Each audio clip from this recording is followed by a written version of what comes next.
අයිබෝන් හැම දෙනාම සාදරයෙන් ආදරෙන් පිළිගන්නවාටත් මගේ YouTube channel එකට යුරෝපා සීනය හොයන හැම කෙනෙකුගේම පාරාදීසයක් තමයි ඉතින් දැන් රොමේනියාව. රොමේනියාව ඒ තත්වයට පත් වෙලා හමාරයි. හැම කෙනෙකුටම තියෙන ප්‍රශ්නයක් තමයි රොමේනියාවට එන්න කොච්චර කාලයක් යනවද කියලා. මේ process එකේදී එයාලගේ ඩොකියුමන්ට්ස් බාර දුන්නාට පස්සේ අපි බැලුවත් එහෙම ඉන්ටර්වයුව ෆේස් කළාට පස්සේ ඊට පස්සේ වර්ක් පර්මිට් ආවටත් පස්සේ වීසා එකට කොච්චර කාලයක් යනවද එහෙම නැත්නම් වර්ක් පර්මිට් එක ප්‍රොසෙසිං වලට කොච්චර කාලයක් යනවද කියලා ලොකු අයිඩියා එකක් නැහැ. ඉතින් අද මේ වැඩසටහනේදී මම මුලින් ඉඳලාම ඔයාලත් එක්ක කතා කරන්න බලාපොරොත්තු වෙන්නේ ඔයාලා CV එකක් ඔයාලගේ ඒජන්සි එකට සබ්මිට් කළාට පස්සේ අන්න එතන ඉඳන් ඔයාලට යන අපි බැලුවොත් එහෙම රොමේනියාවට එන්න යන කාල සීමාව කොහොමද? ඒ ඩොකියුමන්ට්ස් වලට අපි බැලුවොත් එහෙම වර්ක් පර්මිට් එකකට කොච්චර කාලයක් යනවද? ඒකත් එක්ක වීසා එකකට කොච්චර කාලයක් යනවද කියලා මුල සිට අගටම මේ වැඩසටහනේදී මම තේරුම් කරන්න බලාපොරොත්තු වෙනවා. එතකොට ඉතින් ඔයාලට අයිඩියා එකක් ගන්න පුළුවන් වෙයි තමන් කොතනද ඉන්නේ කියන කතාව. එහෙනම් ඉතින් දිගටම මාත් එක්ක නැඳී ඉන්න. මේ මගේ YouTube channel එක මෞර්ය ප්‍රෝ.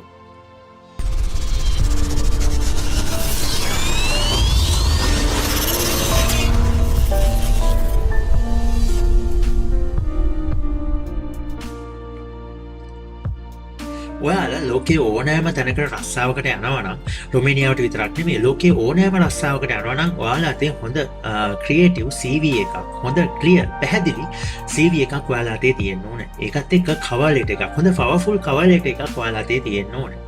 මොකද ඒකට හේතුව තමයි ලංකාව අය හුඟක් පාවිච්චි කරනවා අඩුයි මෙන්න මේ කවර් ලෙටර් එක. මම ඉදිරි වැඩසටහනකදී ඔයාලට කියා දෙන්නම් කොහොමද මේ පවර්ෆුල් කවර් ලෙටර් එකක් අපි රෙඩි කරගන්න කියලා. හුඟක් වෙලාවට මෙන්න මේ ඔන්ලයින් කියන පාත් එකේ තියෙන ජොබ් අපිට මිස් වෙන හේතුවක් තමයි මෙන්න මේ හරියට ක්‍රියේටිව් පවර්ෆුල් කවර් ලෙටර් එකක් නැතිවීම. ඉතින් ඒ දෙක ලෑස්ති කරගෙන ඔයාලා දැන් තෝරගන්න ඕන හොඳ ඒජන්සි එකක්. මෙතනදී අපි බැලුවොත් එහෙම විදේශ සේවා නියුක්ත කාර්යාංශයේ ලියා පදිංචි අපි බැලුවොත් එහෙම රැකියා ඒජන්තවරයෙක් අපි හොයාගන්න ඕන ලංකාවේ. මගේ පරණ වීඩියෝ එකක් ඇති. ඒ වීඩියෝ එකත් බලන්න කියලා ආරාධනා කරන ගමන් ඒකේ කාඩ් එකත් මම දැන් උඩ දාන්නම්. ඒකත් බලන්න ඔයාලට ඒජන්සි එකක් හොයාගන්න ඕන කොහොමද හොයාගන්නේ කියලා. කොහොම නමුත් ඔයාලා ඒජන්සි 5කට ඔයාගේ CV එක බාර දෙන්න. මෙන්න මේ CV එක බාර දුන්නාට පස්සේ තමයි ඔයාගේ මේ මිෂන් එක පටන් ගන්න. අපි බැලුවොත් එහෙම රොමේනියාවට එන්න බලාපොරොත්තු වෙලා තියෙනවා නම් මෙන්න මේ මිෂන් එක පටන් ගන්න මෙන්න මෙතනින් තමයි. දැන් ඉතින් එයාලා අපි බැලුවොත් එහෙම එයාලා අතේ තියෙන ජොබ් එකකට ඔයාලා ඇප්ලයි කරනවා නම් ඒක හරි. ඒක ගැටලුවක් නැහැ. නමුත් ඉතින් ඔයා නිකන් ඔයාගේ සුදුසුකම් වලට රැකියාවක් හොයලා දෙන්න කියලා ඔයාලා CV එක එයාලට දෙනවා නම් ඒක පොඩ්ඩක් අපි ටච් අප් එකේ ඉන්න ඕනේ. අපි හැම වෙලේම ඒක පොඩ්ඩක් ෆලෝ කරන්න ඕනේ. ඒකට හේතුව තමයි අපි එයාලගේ Facebook වලට අනිවාර්යයෙන්ම ලයික් කරලා තියෙන්න ඕනේ. එතකොට එයාලට ආවම වේකන්සිස් එයාලා අනිවාර්යයෙන්ම පෝස්ට් හදලා එයාලගේ Facebook pages වල දානවා. එතකොට අපිට ඒ ගැන හොයාගන්න පුළුවන්. එහෙම පෝස්ට් එකක් දැකපු ගාම අනිවාර්යයෙන්ම ඔයා ඒ ඒජන්සියට කතා කරන්න ඕන. ඊට පස්සේ මොකද ඒ ඒජන්සියේ ලියාපදිංචි අංකයක් අනිවාර්යයෙන්ම ඔයාලට දෙනවා. ඒ ලියාපදිංචි අංකය කතා කරලා තමන්ගේ CV එක ඒ රැකියාව සඳහා සබ්මිට් කරන්න කියලා එයාලගෙන් ඉල්ලන්න ඕනේ. සමහරක් වෙලාවට එයාලම අහනවා අපිට මේ වගේ වේකන්සිස් ඇවිල්ලා තියෙනවා. අපි ඒකට සබ්මිට් කරන්නද කියලා. සමහරක් වෙලාවට ඉතින් අර තමන්ගේ අවාසනාව මත ඒ වාගේ CV එක මිස් වෙන්න පුළුවන්. ඒකින්ද ඉතින් හැම වෙලේම පොඩ්ඩක් රිමයින්ඩ් කරන්න බලන්න යාලට පොඩ්ඩක් මතක් කරන්න උත්සාහ කරන්න.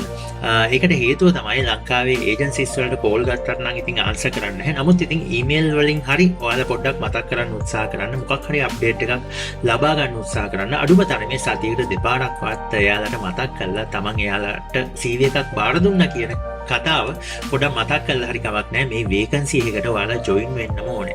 ඊට පස්සේ ඔයාට එහෙම රැකියාවක් සෙට් වුණාට පස්සේ අපි බැලුවොත් එහෙම ඒජන්සි එක රොමේනියාවේ රැකියාව වෙළඳපොළෙන් ඔයාට රැකියාවක් හොයාගත්තට පස්සේ ඔයාලට ඉන්ටර්වියු ඩේට් එකක් දෙයි. හුඟක් වෙලාවට ඉතින් මේ ඉන්ටර්වියු ඩේට් එක සෙට් වෙන්නේ එක්කෝ අපි බැලුවොත් එහෙම Skype මාර්ගයෙන් එහෙම නැත්නම් WhatsApp මාර්ගයෙන් මොකක් හරි මාර්ගයකින් Zoom තාක්ෂණයෙන් හෝ එයාලව ඉන්ටර්වියු කරයි අනිවාර්යයෙන්ම. ඉන්ටර්වියු කළා දැන් ඊට පස්සේ ඔන්න ඔතන ඉඳන් තමයි ඔයාගේ process එක පටන් ගන්න. අපි බැලුවොත් එහෙම second step එක. දැන් ඉතින් ඔයා ඉන්ටර්වියු ෆේස් කළා. දැන් ඉතින් ඔයාට කුතුහලයක් තියෙන්නේ ඔයා ඉන්ටර්වියු පාස්ද නැද්ද කියලා බලා ගන්න එක තමයි. සාමාන්‍යයෙන් ඉන්ටර්වියු එක රිසල්ට් එක එන්න අපි බැලුවොත් එහෙම දවස් 3ක් 4ක් වගේ යනවා. අපි ඒක ඩිපෙන්ඩ් කරනවා එයාලා ලංකාව තුල අපි බැලුවොත් එහෙම එයාලා ලංකාවට ඇවිල්ලා ඔයාලව ඉන්ටර්වයුව කරනවා නම් හුඟක් වෙලාවට එයාලා ඉන්නේ සතියකට. එහෙම නැත්නම් සති දෙකකට. නැත්නම් දවස් දෙකකට තුනකට උනත් ලංකාවට ඇවිල්ලා ඔයාලව ඉන්ටර්වයුව කරන්න පුළුවන්. මෙහෙම ඉන්ටර්වයුව කළාට පස්සේ එයාලා ෂෝට් ලිස්ට් කරනවා. අපි බැලුවොත් එහෙම ඒකේ සෙකන්ඩ් ඉන්ටර්වයුව එකක් තියෙනවා නම් අපි බැලුවොත් එහෙම චෙෆ්ලට වගේ නම් හුඟක් වෙලාවට පළවෙනි ඉන්ටර්වයුව එක තියලා ඊට පස්සේ ප්‍රැක්ටිකල් එකක් දෙනවා එයාලා ෂෝට් ලිස්ට් කරලා මෙන්න මේ ෂෝට් ලිස්ට් කිරීමේදී හුඟක් වෙලාවට දවස් දෙක තුනක් යන්න පුළුවන්. දෙක තුනකදී ඔයාලට අනිවාර්යයෙන්ම කෝල් දෙනවා. උපරිම අපි බැලුවොත් එහෙම ඔයාලගේ රිසල්ට් එක සතියක් ඇතුළත ඔයාලට ලැබෙනවා. ඒ කියන්නේ ඔයා ඉන්ටර්වයුව පාස්ද එහෙම නැත්නම් ඉන්ටර්වයුව ෆේල්ද කියන කතාව. මෙහෙම දැනගත්තට පස්සේ ඔයාලගේ ඒජන්සි එකෙන් ඔයාලගෙන් අහනවා හරි. ඔයා මෙහෙම තේරලා තියෙන්නේ. දැන් ඉතින් ඔයා යන්න කැමතිද අකමැතිද කියලා. ඉතින් ඔයා යන්න කැමති නම් අනිවාර්යයෙන්ම එයාලා කියනවා ඔයාගේ પાස්පෝර්ට් එක අනිවාර්යයෙන්ම ගෙනත් දෙන්න කියන කතාව කියනවා. ඉතින් අපිට අයිති නැති අපේ පාස්පෝර්ට් එක අපිට ළඟ තියාගන්න බැරි රටක් තමයි ලංකාව. ඒ ගැන කතා කරන්න බලාපොරොත්තුවක් නැහැ. නමුත් ඉතින් අපේ පාස්පෝර්ට් එක අපිට තමයි අයිති. නමුත් ඉතින් ජාතිය අවාසනාවකට අපිට ඒක ඒජන්සියට දෙන්න සිද්ධ වෙනවා. මොකද අපේ කට්ටියගේ තියෙන සමහරක් වෙලාවට අර විශ්වාසවන්ත නැතිකම. සමහරක් වෙලාවට යනවා කියලා යන්නේත් නැහැ. එතකොට තව කෙනෙක්ට තියෙන chance එකක් නැති වෙනවා. ඉතින් ඔන්න වගේ 1000ක් ඒජන්සි වලින් බැලුවත් ඒ ප්‍රශ්නේ තියෙනවා. සාමාන්‍යයෙන් රැකියාව කරන්න යන කෙනා බැලුවත් ඉතින් එයාගේ අතනුත් ප්‍රශ්න තියෙනවා. දෙපැත්තටම සාධාරණයක් වෙන්න. දැන් ඉතින් ඔයාලට තියෙන්නේ ගිහිල්ලා ඔයාලගේ පාස්පෝර්ට් එක බාර දෙන්න ඔයා රැකියාවට යන්න කැමතියි කියලා. ඊට පස්සේ ඔයාට දැන් එන්න තියෙන්නේ ඔෆර් ලෙටර් එක තමයි. දැන් ඉතින් ඔයාලට හිතෙනවා ඇති ඔෆර් ලෙටර් එකට කොච්චර කාලයක් යනවද කියලා. ඇත්තටම ඔෆර් ලෙටර් කියන එකට කාල සීමාවක් නැහැ. අපිට ඒක දවසින් දෙකකින් හම්බෙන්නත් පුළුවන්. මොකද හුඟක් වෙලාවට එයාලා ග්‍රාෆ්ට් කරලා තියෙනවා යම්කිසි එයාලා හොඳ ලොකු කම්පැනි එකක් නම් එයාලට සාමාන්‍යයෙන් ග්‍රාෆ්ට් කරපු ඔෆර් ලෙටර්ස් තියෙනවා. ඒ ඔෆර් ලෙටර් එකක් එඩිට් කරලා ඔයාගේ නම දාලා සැලරි එක දාලා ඒ ඔයාට හම්බෙන වරප්‍රසාද ටික දාලා ඒ විදිහට තමයි සාමාන්‍යයෙන් සිද්ධ වෙන්නේ. ඒකින්ද ඒකට රජයේ අපි බැලුවොත් එහෙම රොමේනියාවේ ගවර්න්මන්ට් එක සම්බන්ධයක් නැහැ. ඒක තියෙන ආයතනය ඇති. ඒක හුඟක් වෙලාවට සති අපි බැලුවොත් එහෙම සතියක් වගේ ඇතුළත ඔයාගේ අතර හම්බෙනවා. මෙන්න මේ අතර හම්බෙනකොට ඔයාලා අනිවාර්යයෙන්ම දැන් ඉතින් ඔයාලා දන්නවා ලංකාවේ ඒජන්සිස් කොහොමද ක්‍රියාත්මක වෙන්නේ කියලා මුදල් ගනුදෙනු අතින්. මම ඒ ගැන මෙතනදී කතා කරන්න බලාපොරොත්තු වෙන්නේ කීයක් ගන්නවද කොහොම ගන්නවද කියලා. මොකද ඒක ඒජන්සිස් හැටියට වෙනස් වෙනවා.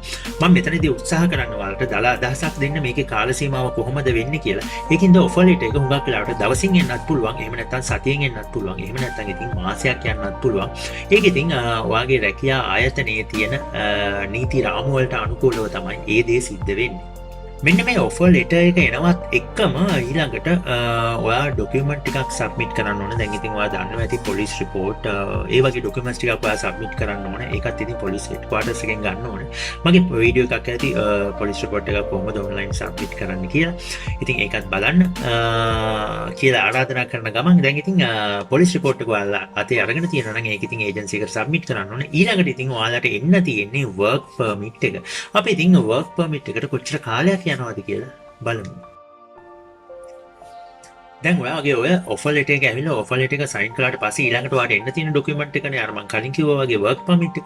මෙන්න මේ වර්ක් පර්මිට් එක ප්‍රොසෙස් වෙන්න එයාලා දාලා තියෙන දින වෙබ්සයිට් වල දාලා තියෙන දින අපි බැලුවොත් එහෙම අවම කාලය සති 8ක්. සති 8ක් කියන්නේ මාස දෙකක්. මාස දෙකක් යනවා ඔයාගේ වර්ක් පර්මිට් එක ප්‍රොසෙස් වෙන්න. හැබැයි ඉතින් මෙතන මෙහෙම කතන්දරයක් තියෙනවා. රොමේනියාව කියන්නේ අපි බැලුවොත් එහෙම 100%ක්ම නීත්‍යානුකූලව සිද්ධ වෙන රටක් නෙමෙයි. ඒ කියන්නේ යුරෝපා සංගමයට අයත් වුණාට 100%ක්ම නීත්‍යානුකූලව හැම දෙයක්ම සිද්ධ වෙන්නේ නැහැ. තමන්ගේ කම්පැනියට ඔයාව අවශ්‍ය නම් හිතන්න දැන් මගේ කම්පැනියක් තියෙන රොමේනියාව තුල මට ඔයාව සතියෙන් සති දෙකකින් එහෙම නැත්නම් මාසෙන් ගන්න අවශ්‍යතාවයක් තියෙනවා. ඉතින් ඒක හින්දා හුඟක් වෙලාවට මාසෙකින් වර්ක් පර්මිට් ප්‍රොසෙස් වෙච්ච කට්ටියක් තියෙනවා. ඒ කියන්නේ යම්කිසි අපි බැලුවොත් එහෙම මම ඔයාලට ඉතින් කියන්න දෙයක් නැහැ ඒ දේ කොහොමද එයාලා කරගන්නේ කියලා. කම්පැනි මොකක් හරි දැන හැඳුනුම් කමක් පිට එයාලට ඒ දේ ඉක්මනින් කරගන්න අවශ්‍ය නම් එහෙම කරගන්න පුළුවන් හැකියාවක් තියෙනවා. නැත්නම් ඉතින් අවම කාලේ අපි බැලුවොත් එහෙම මාස දෙකක් යනවා. ඒ කියන්නේ දවස් 60ක කාලයක් යනවා. එහෙම නැත්නම් සති 8ක කාලයක් මේ සඳහා එයාලා වැය කරනවා. දැන් ඉතින් වර්ක් පර්මිට් එකත් ඔයාලා ගත්තට ඇහිල්ලා නම් දැන් ඉතින් ඔයාලට ඇප්ලයි කරන්න තියෙන්නේ වීසා එක. දැන් ඉතින් හුඟක් දෙනකොට ප්‍රශ්නයක් තමයි කොහොමද මේ වීසා එක ඇප්ලයි කරන්න කියලා. වීසා එක ඇප්ලයි කරන්න ඕනේ ලංකාවේ තියෙන රොමේනියන් එම්බසි එකෙන්. මෙතනදී අපිට අපොයින්ට්මන්ට් ඩේට් එකක් ගන්න ඇත්තටම හරිම අමාරුයි. ඒකට හේතුවක් තමයි ලංකාවේ ප්‍රධාන ඒජන්සිස් 5-6ක් ඒ දවසට අවශ්‍ය වැඩ ප්‍රමාණය එයාලට දීලා තියෙනවා. අපි බැලුවොත් එහෙම මොකද හේතුව එයාලා වැඩ කරන්නේ රොමේනියාවේ කාලසටහන් වලට. එතකොට අපි බැලුවොත් එහෙම කියන්නේ ලංකාවේ කාලසටහනකට නෙමෙයි යාලා වැඩ කරන්නේ. එතකොට රොමේනියාවේ තියෙන දින නිවාඩු ඒ හැම දෙයක්ම එයාලා ඒ ටයිම් ටේබල් එකට තමයි වැඩ කරන්නේ. ඉතින් ඒකින්ද ලංකාවේ ප්‍රධාන පෙළ ඒජන්සිස් වල තියෙන වැඩත් එක්ක හුඟක් වෙලාවට අපි පෞද්ගලිකව අයදුම් කරනවා නම් ඉතින් අපිට අපොයින්ට්මන්ට් ඩේට් එකක් ගන්න හුඟක් අමාරුයි. නමුත් ඉතින් ඔයාලට කොහොම හරි කමක් නැහැ. ඊමේල් මාර්ගයෙන් හරි ඔයාලා අපොයින්ට්මන්ට් ඩේට් එකක් දාගත්තොත් ඔයාලට මේ කටයුත්ත සඳහා යන්නේ දවස් 10ක් එහෙම නැත්නම් දවස් 14ක් වගේ කාලයක් ඇතුළත ඔයාගේ වීසා එක ඔයාගේ පොතේ ඇප්ලයි කරගැනීමේ හැකියාවක් තියෙනවා. දැන් ඉතින් කෙනෙකුට හිතෙන්න පුළුවන් හරි දැන් ඉතින් රොමේනියාවට ගියා වගේ තමයි කියලා නැහැ. තාම ඉතින් මේ ගේම් එක තාම ස්ටිල් ඕන්. ඇයි මං එහෙම කියන්න හේතුව? ඇත්තටම මෙහෙම වීසා එක ඔයාලගේ පොතේ ඇටච් වුණා කියලා හුඟක් වෙලාවට එයාලා ඔයාලට රැකියාව ලබා දෙන්න ඒ කියන්නේ අපි බැලුවොත් එහෙම හුඟක් වෙලාවට මේ ඩිසිෂන් එකත් වෙනස් වෙන වෙලාවල් තියෙනවා. ඇයි මං එහෙම කියන්න හේතුව? අපි බැලුවොත් එහෙම පෞද්ගලික දවස්වල මේ කොරෝනා පැන්ඩමික් එකත් එක්ක එහෙම හුඟක් ඇප්ලයි වෙච්ච වීසා ලංකාවේ තුලම කැන්සල් වුණා. ඒකට ප්‍රධාන හේතුවක් තමයි එයාලා රෙඩි නැහැ ඔයාලව රොමේනියාව තුලට ගෙන්න ගන්න. ඒ කියන්නේ මෙතන ප්‍රොසෙස් එක වුණා. ඔයාලත් ඉතින් ඒජන්සිස් වලට බාර දුන්නා. එතන කාටවත් වැරද්දක් කියන්න බෑ. ඒකට හේතුව මෙයාලගේ ආර්ථිකයත් එක්ක අපි බැලුවොත් එහෙනම් හුඟක් කම්පැනිස් වල සේවකයන්ට තියෙන රැකියා අවස්ථා ඉතින් නැති වුණා. ඒකත් එක්ක ඉතින් ඔයාලව රොමේනියාවට ගෙන්න ගන්න එයාලට පුළුවන් කමක් උනේ නැහැ. එතකොට ඉතින් ලංකාවේ තුලදී අපි බැලුවොත් එහෙම දවස් 90 වීසා එක ලංකාවේ තුලදීම එක්ස්පයර් වෙලා ගියා.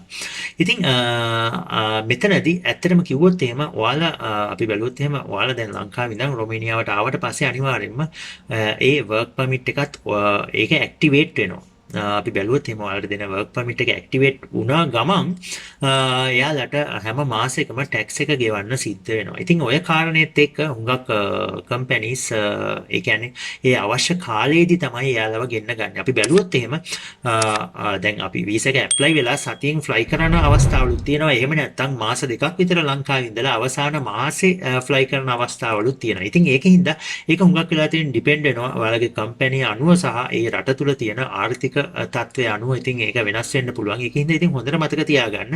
හොඳම දේ ඔයාලට කියන්න තියෙන්නේ හෙට ෆ්ලයි කරන්න තියෙනවා කියලා විශ්වාස කරනවා නම් ඒ කියන්නේ අවශ්‍ය ටිකට් ඒ වගේම ඒ දත්ත ඔක්කොම ඔයා ගාව තියෙනවා නම් විතරක් ඉතින් ඔයාගේ රස්සාවෙන් ඔයා අස් වෙන්න උත්සාහ කරන්න. එහෙම නැත්නම් ඉතින් අස් වෙන්න උත්සාහ කරන්න එපා. වීසා එක නෙමෙයි ඉතින් මොන දේ පොතේ ඇප්ලයි වුණත් ඔයාලා අස් වෙන්න උත්සාහ කරන්න එපා. ඒකට ප්‍රධාන හේතුවක් තමයි බැරි වෙලාවත් එහෙම පය ගහපුවත්තක් නැහැ, ඉඳපුවත්තක් නැහැ. එතකොට ප්‍රශ්නයක් වෙනවා. මිනිස්සුත් අහනවා ඉතින් ඇයි රට යන්නේ නැත්තේ කියන කතාව. ඉතින් ওই වගේ ප්‍රශ්න 1000කට මුහුණ දෙන්න සිද්ධ වෙනවා. දැන් ඉතින් ඔයාලට දල අදහසක් ඇවිල්ලා ඇති මං කියපු දේ ගැන කොච්චර කාලයක් යනවද කියලා. සාමාන්‍යයෙන් ඔයාලා වේකන්සි එකට ඇප්ලයි කරලා හුඟක් වෙලාවට මාස 3න් මාස 4න් ඔයාලට රොමේනියාවට එන්න පුළුවන් හැකියාවක් තියෙනවා. එහෙම නැත්නම් අපි දන්නවා මාස 2කින් ගිය කට්ටියක් ඉන්නවා. ඉතා ඉක්මනින් එයාලගේ කම්පැනිස් වලට එයාලා උමනා කරලා ගත්ත කට්ටියක් ඉන්නවා. එහෙම නැත්නම් ඉතින් මාස 6-7න් රොමේනියාවට ආපු කට්ටියක් ඉන්නවා. සාමාන්‍යයෙන් අර මං කිව්වා වගේ මාස 3-4ක් ඇතුළත මේ ඔක්කොම ක්‍රියාවලිය සිද්ධ වෙන වෙලාවල් තියෙනවා සාමාන්‍යයෙන්. නමුත් ඉතින් ඒ රට තුල තියෙන වාතාවරණය අනුව තමයි මේ හැමදේම තීරණය වෙන්නේ. හුඟක් වෙලාවට අපි බැලුවොත් එimhe කොරෝනා වසංගතයත් එක්ක සිදුවුණු දේවල් වල හැටියට හැම දෙයක්ම ප්‍රමාද වුණා. ඒකත් එක්ක අවුරුද්දේ අන්තිම ඔයාලා මේ වැඩේට සෙට් වෙනවා නම් එහෙම බැරි වෙලාවත් ඒ වගේ කාලවකවානුවකදී සෙට් වුණොත් එහෙම රොමේනියාවට අන්න එතන පොඩ්ඩක් පරක් වෙනවා. මොකද හේතුව මෙයාලා නත්තල කියන දේ ඉතා ඉහළින් සමරනවා. හුඟක් වෙලාවට දවස් 15ක් සති දෙකක් වගේ කාලයක් රොමේනියාව තුල කිසිම වැඩ කටයුත්තක් සිද්ධ වෙන්නේ නැහැ. ඉතින් ඔන්න වගේ ඔන්න දේවල් නිසා ඔයාලගේ මේ ප්‍රොසෙස් එක ඉතින් පරක්කු වෙන්න පුළුවන් කමක් තියෙනවා. ඒක නිසා ඉතින් හොඳ කල්පනාවෙන් තමන් ඉන්න රස්සාව පරිස්සම් කරගන්න. ඒකම කියන්න ප්‍රධාන හේතුවක් තමයි හොඳම උදාහරණය තමයි මම රොමේනියාවට ඉන්ටර්ෆේස් කරලා ඉන්ටර්විව් එක පාස් වෙලා මම රොමේනියාවට ආවේ මාස 8කට පස්සේ. ඉතින් මම අන්තිම මොහොත වෙනකම් මගේ රස්සාවේ හිටියා. මම ලංකාවේ රැකියාව කළා. ඒකින්ද ඉතින් අනිවාර්යයෙන්ම මොකක් හරි අපිට සර්වයිව් වෙන්න තැනක් ඕනේ. ඒකින්ද ඉතින් ඔයාගේ රැකියාව මොන වෙලාවකදීවත් අතහරින්න උත්සාහ කරන්න එපා. ඔයාගේ එයා ටිකට් එක එනකම් ඔයාගේ අතට. ඉතින් ඒක හොඳට මතක තියාගන්න. ඒක මතක තියාගන්න ගමන් තවම මගේ YouTube channel එක subscribe කරේ නැත්නම් දැම්ම subscribe කරන්න. ඒ ළඟ තියෙන bell button එක click කරන්න. එතන all කියලා notification එකක් ඇති. අන්න එතන click කරන්න. ඒක click කරාට පස්සේ තමයි මම අලුතෙන්ම දාන වීඩියෝ එක notification එක ඔයාලා ළඟටම ගෙන්න ගන්න පුළුවන් හැකියාවක් තියෙන්නේ. මම Facebook ඉන්නවා Maure Pro. මගේ Facebook page එක තියෙනවා Maure Pro in Romania. මගේ Facebook group එක තියෙනවා Maure Pro official කියලා. අපේ group එකට join වෙන්න. ඉතින් අපි එතන කතා කරමු. ඔයාලට මොනවා හරි රොමේනියාව ගැන ප්‍රශ්නයක් තියෙනවා නම් අපි ඉතින් කට්ටියගේ අදහසුත් අපි විමසලා බලමු රොමේනියාව ගැන. කොහොම හරි කමක් නැහැ. ඔයාලට රොමේනියාවට එන්න තියෙන සිහින ඉක්මනින් සැබෑ වෙන්න කියලා මගේ YouTube channel එකෙන් ප්‍රාර්ථනා කරන ගමන් අලුත්ම වීඩියෝ එකකින් හම්බෙන බලාපොරොත්තු ඇතිව අදට මේ වීඩියෝ එකෙන් මම ඔයාලගෙන් සමු ගන්නවා. මේ මගේ YouTube channel එක Maure Pro. මම Maure J මිල්ලවිටිය.